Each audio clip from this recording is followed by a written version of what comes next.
எனக்கு இருந்த தரிசனத்திலேயே யாராவது ஒருத்தர் தரிசனம்னு சொன்னா, எனக்கு இந்த நான் செங்கல் சூளைக்கு வேலைக்கு போகும்போது அந்த செங்கல் சூளையினுடைய ஓனர் வந்து ஒரு புல்லட்ல வருவாரு. அந்த புல்லட் அங்க சவுண்ட் கேட்கும்போது இங்க வேலை செய்ய ஆரம்பிச்சுவாங்க.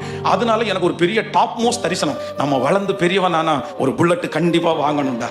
சோ ரெண்டாவது அந்த செங்கல் சூளை ஓனர் வந்து சாயந்தரம் வந்து காசை எண்ணி எண்ணி எல்லாரும் கொடுத்த உடனே அவங்க வந்து பவ்யமா காசை வாங்கிட்டு போவாங்க. நம்ம லைஃப்ல நல்லா வரணும் ஒன்னு வந்தோம்னா நம்ம ஒரு செங்கல் சூளை வைக்கணும்டா. எனக்கு இருந்த ரெண்டே தரிசனம், ஒன்னு புல்லட் வாங்கணும், இன்னொன்னு செங்கல் சூளை வைக்கணும். ஆனா என்ன அழைச்ச தெய்வம் நீ அறியாததும் உனக்கு எட்டாததும், நீ அறியாததும் உனக்கு எட்டாததுமான பெரிய காரியத்தை. ஆமென். பைபிள் காலேஜுக்கு பாஸ்டர் போகும்போது நான் என் ஃப்ரெண்ட் கிட்ட சொல்றேன், டே எனக்கு ஏசப்பா அழைச்சாரா என்னன்னே தெரியலடா, பாஸ்டர் சொல்றதே கேட்டு கிளம்பிட்டான், ஊழியத்துல நிக்க முடியாம போனா என்னடா பண்றது அப்படின்னு கேட்டோம்னா அவன் ஒரு ஐடியா சொன்னான். இப்ப நான் ஒரு ஐடியா சொல்றேன், உன்னை ஏசப்பா அழைச்சிருக்காரா இல்லையான்னு நம்ம கன்ஃபார்ம் பண்ண போறோம். சொல்றான்னு கேட்டா நான் உன்னை எழுதுவேன், அதை மட்டும் நீ வாசிச்சுட்டேன்னா நீ பைபிள் காலேஜுக்கு போறதுக்கு ஆண்டவருக்கு சித்தம், நீ வாசிக்கலன்னா கர்த்தர் உன்னை அழைக்கலன்ட்டாரு. சரி எழுதுறான்னு சொன்னா அவன் இங்கிலீஷ்ல எழுதிட்டான், ஒரு சின்ன லைன் எழுதிட்டான். நானும் ஒரு 10 நிமிஷம் படிக்கிறேன், எனக்கு வாசிக்கவே தெரியலங்க. கடைசியில 10 நிமிஷம் தாண்டி டே எனக்கு தெரியலடா அப்படின்னு உடனே டேய் பிரைஸ் தி லார்ட்னு எழுதியிருக்கேன்டா.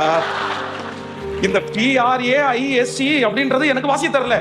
உடனே சொல்றேன், ஏன்னா பிரைஸ் தி லார்டே உனக்கு வாசிக்க தெரியல, நீ எல்லாம் பைபிள் காலேஜுக்கு போய் படிச்சு பிரசங்கம் பண்ணி பாஸ்டர் ஆகி என்னடா பண்ண போற?